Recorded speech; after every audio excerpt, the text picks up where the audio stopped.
frontal lobe dementia. Has anyone ever heard of frontal lobe dementia? I really pray y'all get somebody with frontal lobe dementia.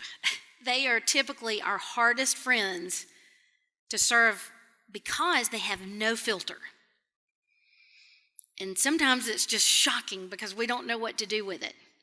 But they have got so much joy in their heart because they're finally around people again that understand that they're living with something. I had a fella, he is a retired banker in Atlanta. He came up to me at a conference, and he was a good-looking guy. He might look as good as that guy down there that's telling me he's riding motorcycles through the mountains. But Doug came up to me in Atlanta and gave me the biggest hug. And he said, "I love you, but I don't even know you." And I said, "What is that supposed to mean?" And he said, "I worked at a bank about 6 months ago, and I'm living with frontal lobe dementia. And the only friends I have right now are at Respite." Right? He said, when new friends come to Respite, they typically bring things that they enjoy in their life, like a memory box. They might have, their favorite movie or kid's picture or a Bible or an award they won. And he said, "Not me. I came to Respite with a PowerPoint. I wanted them to know."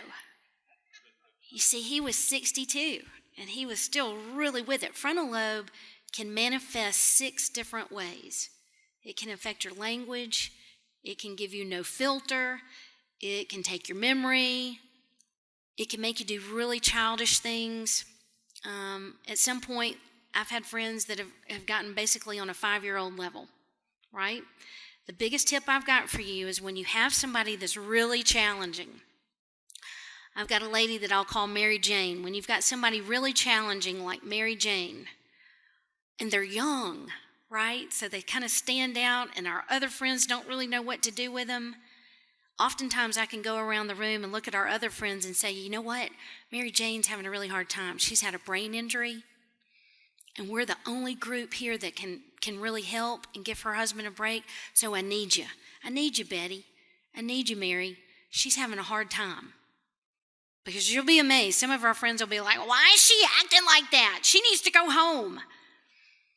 So when that happens, if we can explain to our friends, something has happened to her brain, and she needs us, because everybody needs purpose, and they get it. They'll understand it. But there's a little bit of static that you've got to iron out when you have those challenging behaviors at Respite.